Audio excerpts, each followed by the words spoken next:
majority block na pinangungunahan ni Senador Alan Peter Cayetano tinabla ang minority sa pamamagitan ng hindi pagdalo sa sesyon sa Senado.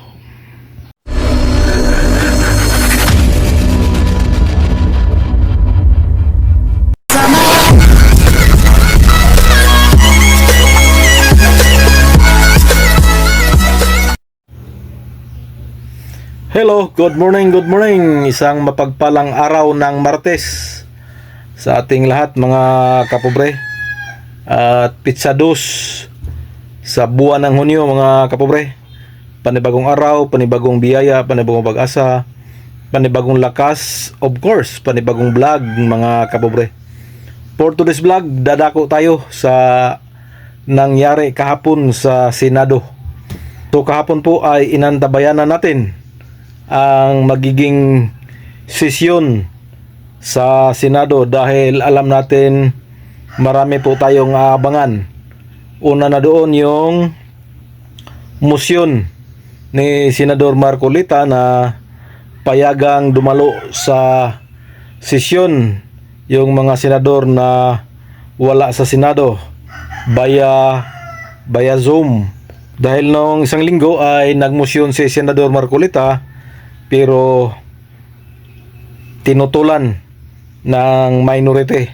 So kahapon sana, pero laking gulat po natin mga kapobre dahil gumagabi na po ay wala pong sesyon ang nangyayari. Nandoon po yung 11 na minority na pinangunahan ni Senador Tito Soto at wala pong nagpakitang majority na mga senators. At nakita natin sa video mga kapobre na dumating sa Senado ang mga puwersa ng CIDG. At yun pala ay para i-serve yung warrant of arrest kay Senador Jinggoy Estrada. At yun na nga, kusa pong nag-surrender si Senador Jinggoy sa otoridad at sinamahan po siya sa kanyang mga kasamahan sa majority headed by Senador Alan Peter Cayetano. So nakita natin doon na sinamahan si Senador Jinggoy Estrada papuntang Sandigan Bayan. So yun pala ang dahilan kung bakit hindi nakadalo yung majority senators sa kanilang sesyon, dahil po sinamahan po nila ang kanilang kaalyado sa majority na kusang sumuko sa CIDG na si Senador Jinggoy Estrada. At yun po, ang nangyari po ay andun lang, hintay lang ng hintay yung minority na magkaroon ng sesyon. Pero wala pong nangyayaring sesyon. Kaya samot-saring reaksyon po ang ipinalabas ng mga senador na membro ng minority. Si Senador Rapi Tulfo nagsabi na pinatayan daw sila ng aircon sa loob at pinatayan ng internet. Si Senador Mig Zubiri naman ay nadismaya daw dahil hindi man lang daw nagsabi ang majority na ikakansela ang sesyon. So sa ganang akin lang po, yun na po ang napapala nyo. Kayo ang nagumpisa niyan eh. Noong isang linggo po ay ang ginawa ng minority ay nag-walk out at iniwan ang mga majority senators sa kasagsagan ng sesyon.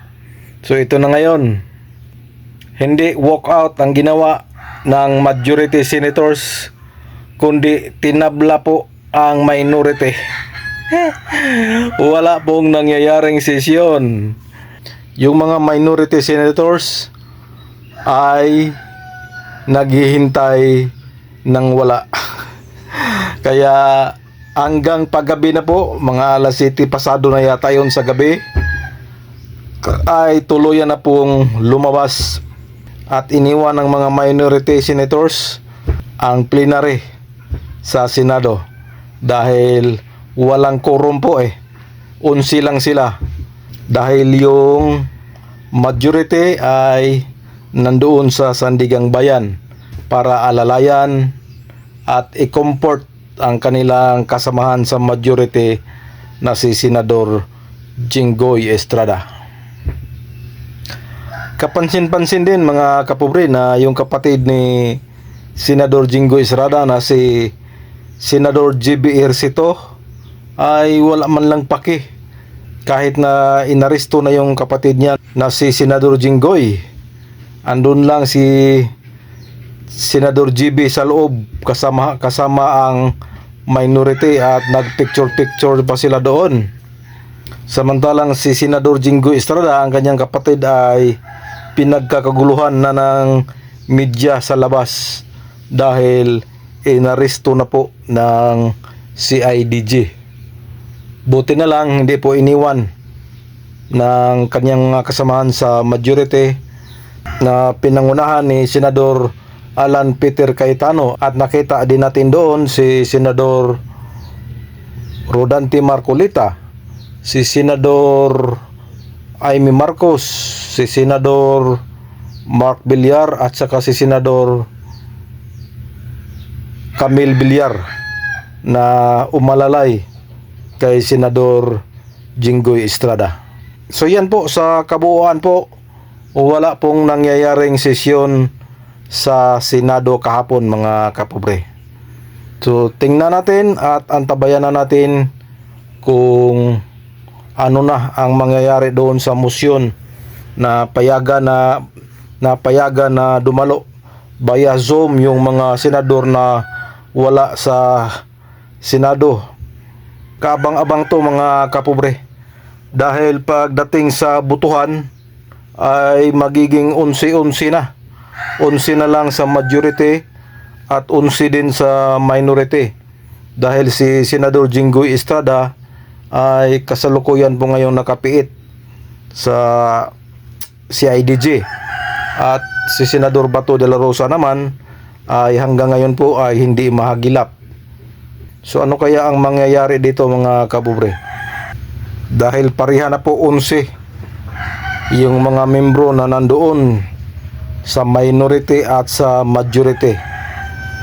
Sana po gawa ng paraan ng kampo ni Senador Jinggoy Estrada na pwede siyang makapag-participate sa kanilang sesyon. Yun kung papayagan. Kaya mas kaabang-abang tong mga susunod na kabanata sa Senado mga kapobre. So yan po ang ating quick update sa nangyari kahapon sa Senado. This is your Cap John Official. Please subscribe, please support, like and share. Bye bye and God bless us all. God bless the Philippines.